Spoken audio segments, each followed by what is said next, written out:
चलिए देखिए, अभी जो हमने पिछली क्लास की थी इतिहास की, उसमें हम लोगों ने मैसूर के बारे में पढ़ा। टीपू सुल्तान, हैदर अली और इन लोगों के जो युद्ध हुए थे उनके बारे में हम लोगों ने देखा था। अब आज हम लोग अंग्रेज मराठा संघर्ष के बारे में पढ़ेंगे। क्या हुआ कि जब मुगल साम्राज्य अपने अंतिम दौर में था, उस समय दक्षिण भारत में एक नई शक्ति का अभ्युदय हुआ, वह थी मराठा शक्ति। छत्रपति शिवाजी और इनके जो वंशज रहे, इन्होंने दक्षिण भारत में हिंदू साम्राज्य को जिंदा रखा और मुगलों के विरुद्ध एक लंबा युद्ध किया। उसी क्रम में एक अफगान शासक अहमद शाह अब्दाली भारत में राज करने के उद्देश्य से आया। उसकी इच्छा थी कि हम भारत में राज करें। अब चूंकि मुगल जो थे, मुगल मराठाओं को हरा नहीं पाते थे, तो उन्होंने सोचा कि क्यों ना किसी बाहरी व्यक्ति के साथ मिलकर जो है आक्रमण किया जाए। तो अफगान शासक अहमद शाह अब्दाली जो है वो भारत पर अधिकार करना चाहता था और 1761 में उसने जो है पानीपत के मैदान पर मराठाओं से एक युद्ध करा। तो लेकिन ये युद्ध जो था, इसमें सबसे ज्यादा क्षति केवल और केवल मराठाओं की है। इसके बाद मराठा अब अपना ध्यान अपनी राजधानी पूर्णा तक केंद्रित करके रह गए। पूर्णा और अपने पेशवा को पाने के लिए अब मराठा जो थे, मराठा बिखर गए। अभी तक क्या था, मराठा एक थी, सारे मराठा मिलकर लड़ते थे। लेकिन अहमद शाह अब्दाली से जब युद्ध हुआ, उसके बाद मराठा बिखर गए। अब सबका उद्देश्य केवल एक था, पेशवा की गद्दी पाना। पेशवा क्या होता था, प्रधान है ना। तो सबका उद्देश्य हो गया पेशवा की गद्दी पाना। और ऐसे में अंग्रेजों का मौका लग गया। वो तो चाहते नहीं तो तुम बिखरो, कैसे भी करके बिखरो। अंग्रेजों से चाहते थे, तुमने बिखराव शुरू करा, उनने अपनी रोटी से बिल्ली वाली कहानी। दो बिल्ली लड़ रही थी, एक रोटी के पीछे बंदर आया कि हम बांट दें। पहली बिल्ली की ठीक, दूसरी की दो बार सही कि ठीक, उसने रोटी तोड़ी। एक रोटी बड़ी, एक रोटी छोटी, तराजू में रखी। भारी वाली रोटी नीचे, भारी वाली रोटी ऊपर। उसने भारी वाली रोटी में से उठाया और खा लिया। अब खा लेने के बाद उसने क्या करा, फिर से रखी। अब दूसरी वाली भारी, वो वाली हल्की, फिर उठाई, वो खाली। ऐसे करते करते धीरे धीरे उसने पूरी रोटी खा ली। बिल्लियां खाली, मुंह देखती। तो आखिर में जब थोड़ी सी रोटी बची, तो उसने भी ड्रामा किया था, वो तो याद ही होगा कि भैया ऐसा है, हमने इतनी मेहनत करी तो हमारा मेहनताना तो दो, ये रोटी उसकी लाओ। तो वही हाल अंग्रेजों का था कि जैसे ही मौका मिला, मराठा आपस में लड़ने लगे, होलकर वगैरह साहब, वैसे ही उन्होंने कब्जा करने की जुगाड़ बना दी। तो क्या हुआ कि 1772 में माधव राव एक पेशवा हुआ करते थे, उनकी मौत हुई। उनके बाद उनके भाई नारायण राव पेशवा बन गए। लेकिन उनके चाचा रघुनाथ राव जो थे, वो पेशवा बनना चाहते थे। यानी कि तीन बातें हैं। मृत्यु किसकी हुई,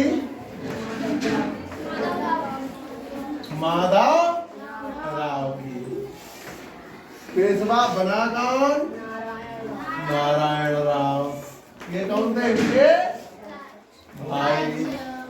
अब पेशवा बनना कौन चाहता था, रघुनाथ राव।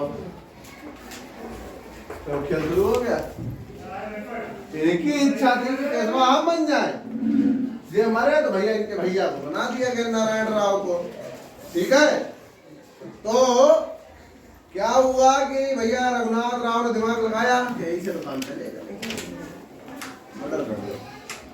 आज भी यही होता है, संपत्ति की लालच में भैया को मार डालता है, भतीजे को मार डालता है, होता है ना, गाँव में, शहरों में सब जगह होता है।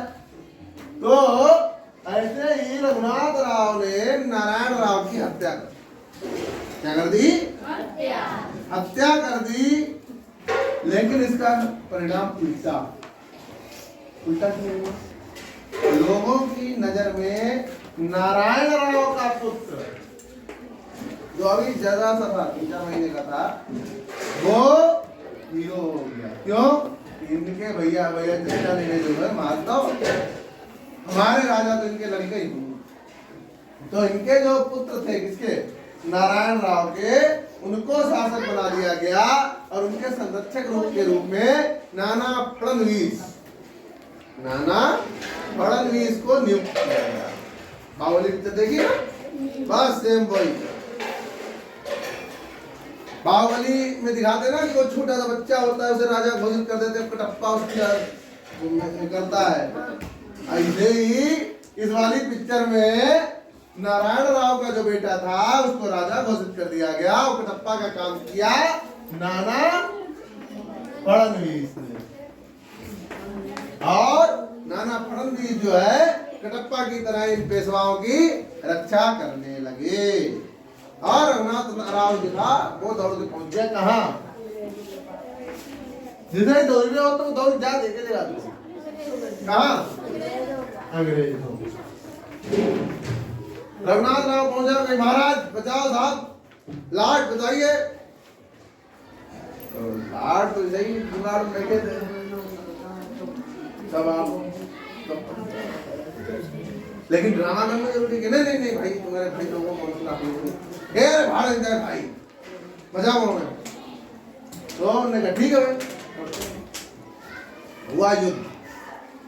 तो प्रथम मराठा युद्ध जो है वो अंग्रेजों और मराठाओं के बीच हुआ 1775 से लेके 1782 ईस्वी। कब तक हुआ मराठाओं का प्रथम मराठा युद्ध? 1775 से 1782 तक प्रथम मराठा युद्ध हुआ। और नाना फड़नवीस जो थे वो बहुत ब्रिलियंट आदमी थे। 7 साल युद्ध चला। जब अंग्रेजों ने देखा भैया इसे हराना, तो एक जगह थी सालाबाई। कौन जगह थी? सालाबाई। सालाबाई में अंग्रेजों और मराठों के बीच में एक संधि हो गई। अब की बार मराठा ले गया। क्यों? क्योंकि अंग्रेज हरा नहीं पा रहे थे। अब मराठाओं के मन की चलेगी भैया। मराठा बोले कि पहली बार पेशवा को पेशवा मानना पड़ेगा। जी साहब जो ठीक है। तो इस तरह से नारायण राव का जो पुत्र था उसको पेशवा स्वीकार कर लिया गया। लेकिन सन 1800 में कटप्पा मर गया। कटप्पा यानी नाना फड़नवीस। तो सन 1800 में कटप्पा यानी नाना फड़नवीस मर गए। अब बाहुबली है ना। तो जैसे ही भैया कटप्पा मरे यानी कि नाना फड़नवीस मरे, अंग्रेजों ने मौका था ये। तो सिंधिया, होलकर और पेशवा बाजीराव द्वितीय ये सब अब फिर से लड़ने लगे गद्दी के लिए। होलकर ने पेशवा बाजीराव द्वितीय और सिंधिया की सेनाओं को हरा और पूना पर अधिकार। किसने किसे हराया भाई? बहुत ध्यान से देखो ये चीजें। होलकर ने पेशवा बाजीराव प्लस सिंधिया इन्हें हरा दिया और पूना पर अधिकार प्राप्त किया। ठीक है, पूना को कब्जे में ले। ठीक है। इसके बाद क्या हुआ? जब ऐसा हुआ तो क्या हुआ? पेशवा बाजीराव सेकंड जो थे, फिर देखो इस बार होता है एक होलकर ने पेशवा भराया, पेशवा पहुंच गया कहाँ? किताब हमारा राज्य सब छीन लो, राज्य दिखाओ। तो अंग्रेजों ने क्या करा? ठीक भैया तो बैठे जाएंगे, नहीं मांगो तो भाई सहायता देने की बात कही और सहायता देने से पूर्व सहायक संधि स्वीकार करने के लिए कहा। इससे क्या हुआ कि सहायक संधि क्या कहता था कि आपका अधिकार क्षेत्र सीमित हो जाता था, तो धीरे धीरे क्या हुआ कि पेशवाओं का पूना पे अधिकार सीमित हो गया, क्योंकि सहायक संधि पर उन्होंने हस्ताक्षर कर दिए। इसके बाद क्या हुआ, लॉर्ड वेलेजली ने उस पे साइन करा लिए भैया सहायक संधि पे, तो कर तो दिए, लेकिन जो व्यक्ति आत्मसम्मान वाला होता है वो ज्यादा अपमान सहन नहीं कर पाता है कि नहीं। हमारे कन्नपति बंदूक देके साइन वो कराएंगे, लेकिन हमें मौका मिली फिर हम मौका तो पूरा करेंगे। बस वही करा सिंधिया और भोसले ने। सिंधिया और भोसले ने 1803 में द्वितीय मराठा युद्ध कर दिया। मराठा युद्ध सेकेंड, मराठा युद्ध सेकेंड 1803 में फिर से घोषित कर दिया। किसने? सिंधिया और भोसले ने। किसके खिलाफ? लॉर्ड वेलेस्ली के खिलाफ। ठीक है। और इस युद्ध में अंग्रेज, अब जब अंग्रेज जीत गए तब उन्होंने उनसे संधियां करने के लिए साइन करा लिया। उसके बाद उन्हें अपने अपने राज्यों में अंग्रेज सेना रखनी पड़ती थी। अंग्रेजों को बहुत सा राज्य का हिस्सा देना पड़ा। ठीक है। इसके बाद कंपनी ने होलकर रह गए थे। सिंधिया भोसले इस युद्ध में आए ना, ये वाला जो युद्ध था इसमें कौन कौन आया था? सिंधिया और भोसले।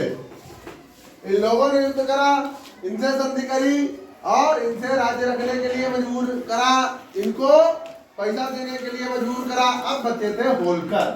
तो होलकरों से अपना हिसाब बराबर करने के लिए अंग्रेजों ने तीसरा युद्ध कर दिया। पहले जब तोड़ा, पहले जैसा एक थे तो अंग्रेज जीत नहीं पाते थे। अब जैसा हो गए 3 टुकड़े, तो अब तीसरा टुकड़ा रह गया। कौन सा वाला? होलकर। तो होलकरों के साथ तीसरा युद्ध करा 1804 से 1805 के बीच में, और राजापुर घाट पर इन लोगों ने संधि कर ली। मराठा युद्ध तृतीय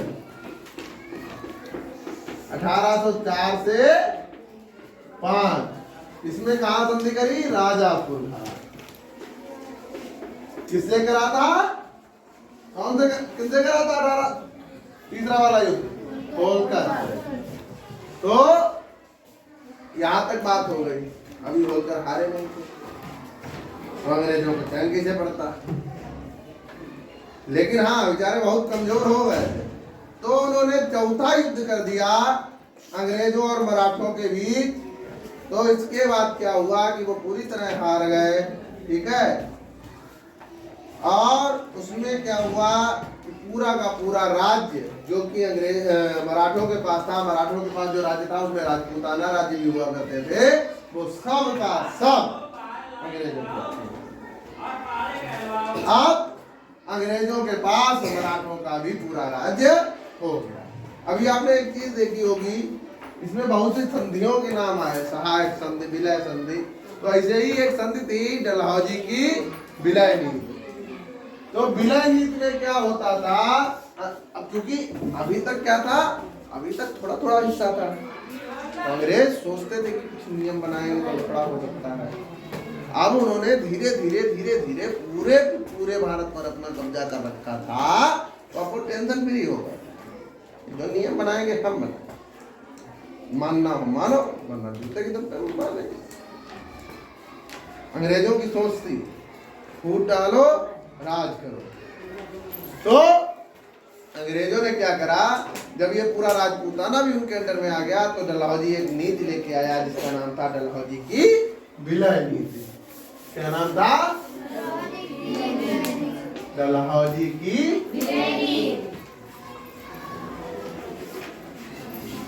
विलय। ये क्या थी? एक अंग्रेज शासक था, उसका नाम था लॉर्ड वेलेस्ली। क्या नाम था? उसने एक नई नीति बनाई। उसके हिसाब से अगर कोई भारतीय शासक जिसका कोई पुत्र ना हो, वो किसी पुत्र को बिना अंग्रेजों की इजाजत के अपना पुत्र घोषित नहीं कर सकता। पहले क्या होता था, जिनके पुत्र नहीं होते थे वो किसी को अपना पुत्र मान लेते थे और आगे ना उसे दे देते। लेकिन अंग्रेजों की इस नीति के बाद अब ना तो आप किसी को अपना पुत्र मान सकते थे, ना किसी को राज्य दे सकते थे। सबसे बड़ा उदाहरण खूब लड़ी मर्दानी वह तो झांसी वाली रानी। झांसी पर अंग्रेजों ने कैसे कब्जा करा? भाई झांसी की रानी लक्ष्मीबाई का पहला पुत्र मर गया था, जहर दे के मार दिया गया था। दूसरे पुत्र की स्थिति में वो एक दत्तक पुत्र था, दामोदर, है ना? दामोदर दत्तक पुत्र था, गोद लिया हुआ। तो अंग्रेजों ने कहा ऐसा है, ये मानते नहीं हो, ये शासक नहीं बन सकता, झांसी तो अंग्रेजों के अंडर में आएगी। तो इस तरह से उन्होंने एक नियम बना दिया कि अगर आपका पुत्र नहीं है तो आप शासन किसी और को नहीं दे सकते, आप अंग्रेजों को ही अपना शासन देंगे। इसके अंतर्गत सतारा, उदयपुर, जयपुर, बघार, संभालपुर, झांसी ऐसे राज्यों को अंग्रेजों ने अपने अंडर में ले लिया। और एक डलहौजी ने और नीति भी अपनाई थी, जिसके अंतर्गत भारतीय राजाओं को दी जाने वाली उपाधि मतलब बहादुर शाह जफर को बादशाह कहा जाता था, है ना? नाना साहब पेशवा को पेशवा कहा जाता था, किसी को राजा कहा जाता था, किसी को बादशाह कहा जाता था, कोई सुल्तान होता था। तो ये जो उपाधियां थी, इन उपाधियों को अंग्रेजों ने कहा ऐसा है कोई न राजा न कोई बाजा, जो है सो उपाधियां वापस। दूसरी बात, जब पहले युद्ध हुए थे तो इन लोगों की पेंशन बांध दी गई कि साहब शासन व्यवस्था हम देख लेंगे, हम तुम्हें 1 लाख रुपया महीना देंगे। शासन व्यवस्था हम देख लेंगे, हम तुम्हें 1 लाख रुपया महीना देंगे, तुम चुपे पड़े पड़े खाओ। तो अंग्रेजों ने क्या करा, वो भी बंद कर दिया कि ना तो कोई उपाधि ना कोई पैसा। तो इस तरह से धीरे धीरे उन्होंने पूरे भारत पर कब्जा कर लिया। अब सोचने वाली बात यह है कि इत्तू से अंग्रेज आए थे, एक रवैया बन गया। और भारत देश जहां के खून में ही बहादुरी है, जहां बच्चा पैदा बाद में होता बहादुर पहले होता है ना? जो अशोक, चंद्रगुप्त मौर्य, चाणक्य, समुद्रगुप्त ऐसे वीर बहादुर और ज्ञानी लोगों का देश, राम श्याम, ऐसे देश पर कब्जा कैसे कर? तो उसके कई कारण। पहला कारण तो यही था, फूट डालो राज करो, हम लोग बिगड़े हुए थे भैया, हमें दूसरे की सूरत देखना नहीं अच्छी लगती। कि अफसान ने गोविंद के राज्य पे कब्जा कर लिया, गोविंद ने प्रिंस के राज्य पे कब्जा कर लिया, जिंदगी में जेल चलता रहेगा। पहला कारण तो ये। दूसरा जो कारण था, अंग्रेजों ने अपनी शुरुआत बंगाल से करी। बंगाल एक उपजाऊ भूमि थी, वहां हर तरह की सुविधाएं थी, वहां का राजस्व भी अधिक था, पैसा अच्छा आता था, तो वो समृद्धशाली हो गए, पैसा भी आने लगा और समुद्र से उनका रास्ता भी सीधा था। तो इस तरह से वो पैसा वाला। दूसरी बात, अंग्रेजों की सैन्य शक्ति जो थी वो थोड़ी आधुनिक थी। उनके पास बंदूकें थी, तोपें थी, हम लोग भैया तलवार से लड़ रहे थे, तीर कमान से लड़ रहे थे। वो 1 मिनट में 5 मारते थे, हम 5 मिनट में 1 मारते थे। भाई 5 मिनट में कैसे मारते थे?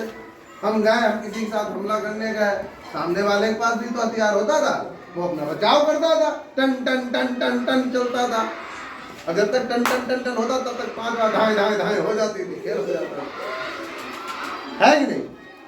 तो दूसरा जो मूल कारण था, उनकी सेना आधुनिक बहुत थी। वो एक बार तोप का गोला उड़ाते थे, कक्षा 8 माधव शुक्ला से ही उड़ गया, और हम पूरी कक्षा 8 लेके उन पे दौड़ रहे हैं, तब उनके 2 मार पाए। तो ये भी एक मूल कारण था। दूसरा, उनके पास एक बड़ा जहाजी बेड़ा था। क्या करते थे, जैसे कोई हथियार लाना है उसको धल्ला ले आए, कोई माल पहुंचाना धरा लिए गए। ऐसे ही कभी कभी क्या होता था, एक तरफ से अंग्रेज घेर लेते थे, दूसरी तरफ से समुद्र होता था, बेचारे भागे तो भागे कहाँ। तो इस तरह से चारों ओर से उन्होंने खेल लिया था।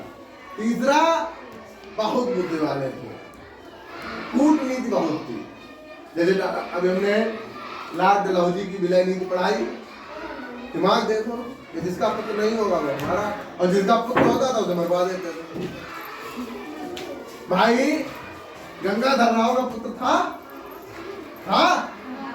उसे उसके चाचा से बीज दिलवा दिया, चाचा से बीज दिलवा दिया, अब पुत्रहीन हो गया और तब तक लेने नहीं हो गए, कब्जा में ले लिया। तो कूटनीति बहुत थी। और उन्होंने एक नई नीति का फॉलो किया था, फूट डालो राज, फूट डालो राज करो। जैसे क्या होता था कि हिंदुओं से कहते थे मुसलमान तुम्हारी गैया काटे डाल, और मुसलमानों से कहते थे बहुत देखो तुम्हारी मस्जिद उनने सुअर को मार फेंक दिया। भाई कहानी है ना कि एक बार एक बाज का बेटा, मतलब बच्चा जो था, बाज का छोटा सा बच्चा, वो भूखा था, तो वो अपनी माँ से बोला कि माँ भूख लगी है, और ऐसी इच्छा हो रही है इंसान का मांस खाने की। माँ बोली इतनी सी बात, ये तो बहुत सरल काम। बाज का बच्चा बोला माँ कैसी बातें कर रही हो, तुम इतनी सी हो, तो इंसान इतना लंबा तगड़ा बुद्धि वाला जानवर, जानवर ही है हम लोग, ये बुद्धि वाला जानवर, उसे कैसे मारोगे? तो बाद ने क्या करा कि देखो तुम क्या करते हैं, उड़ के गई और एक गाय के मांस का टुकड़ा पड़ा हुआ था, उसे उठाया मंदिर में डाला, और पड़ोस में एक सुअर के मांस का टुकड़ा पड़ा हुआ था, उसे उठाया मंदिर में डाला। थोड़ी देर बाद गांव में क्या हुआ, दोनों वर्ग के लोग रहते थे अपने गांव की तरह, उनने कहे मुसलमानों ने हमारे यहाँ जो है गाय का मांस डाल दिया। अब मुसलमान क्या बोले, देखो ये इनने सुअर का मांस हमारी मस्जिद में डाल दिया। भयानक दंगा, जिसे कहते भयानक दंगा हुआ। थोड़ी देर बाद एक नहीं हजारों इंसान के मांस पड़े हुए थे, मजे में दोनों पार्टी करी। तो अंग्रेज भी यही करते, अंग्रेज भी यही करते थे कि बहुत हल्के से लगाया और जलवा काटा, लड़े वो दोनों, फायदा अंग्रेजों का हुआ। तो हम हमेशा से इस मामले में मुंह रख रहे हैं, हमने विवेक का उपयोग नहीं करा और उसका फायदा अंग्रेजों ने उठाया। तो उसके अलावा जो सबसे बड़ा कारण था, हमारा कोई नेतृत्व तो नहीं था, कोई ऐसा व्यक्ति नहीं था जिसे हम अपना शासक कह सकते हैं। क्या था, हम छोटे छोटे राज्यों में बटे हुए थे, अपने रोज लड़ लेते थे, रोज हमारा राज्य छोटा से थोड़ा बड़ा हो जाता था, फिर 2 दिन बाद फिर छोटा हो जाता था। अंग्रेजों ने इस चीज को पकड़ा और कब्जा कर लिया। इसमें भी एक कहानी है, जब बाबर ने महाराणा प्रताप के ऊपर आक्रमण किया था, बाबर भी विदेश से आया था ना, तो बाबर आया, उस समय सिंधु नदी बहा करती थी, सिंधु नदी के इधर हिंदू शासक सारे इकट्ठे थे, उधर से बाबर आक्रमण कर रहा था, सिंधु या गंगा कोई थी, ऐसा मैंने किस्सा पढ़ा है किताब में। तो इधर कई सारे चूल्हे जल रहे थे, नदी के इस ओर कई सारे चूल्हे जल रहे थे, छोटे छोटे, और नदी के उस ओर बाबर की सेना पड़ी थी। बाबर ऐसे घूमने निकला शाम को, ऐसे देखिए कि क्या भाई शत्रु दल की सेना में कि क्या आग उगल गई क्या, कि नहीं था महाराज, उसका जो भी महाराज सुल्तान बादशाह जो भी था, कि ऐसा है कि पड़ोस वाले दल में भोजन बन रहा है, कि भोजन बन रहा है, यहाँ वो सब लोग एक साथ नहीं खाते, जातियों में बटे हैं सब अलग अलग। बाबर हंसा, तो बाबर के हंसने पे उन्होंने पूछा कि क्या मतलब, कि हम युद्ध जीत गए, मतलब कि जो इकट्ठे होके खाना नहीं खा सकते वो इकट्ठे होके युद्ध क्या करें। वही वाली बात, हम बटे हुए थे, अंग्रेजों ने उसका खूब फायदा उठाया और हमारे ऊपर बढ़िया सा शासन करा, थोड़ी बहुत साल नहीं 400 साल शासन किया। तो इन सब कारणों का फिलहाल पाठ पे आते हैं। और वैसे अगर शिक्षा की बात करें तो इससे 2 ही शिक्षाएं मिलती हैं, हमेशा एक होकर रहो, सोच विचार कर, है ना। तो अंग्रेजों ने धीरे धीरे पूरे भारत पर शासन कर लिया, अब कंपनी का राज्य पूरे भारत पर हो गया। इस पाठ में इतना ही रखेंगे, अगले वीडियो में हम बात करेंगे 1857 की क्रांति से पहले अंग्रेजी राज्य का प्रभाव, जब क्योंकि अंग्रेजी राज्य पूरे भारत में आ गया था, तो अंग्रेजी राज्य का भारत पर क्या प्रभाव पड़ा, इसके बारे में हम अगले पाठ में चर्चा करेंगे। आज के लिए इतना ही रखेंगे। धन्यवाद।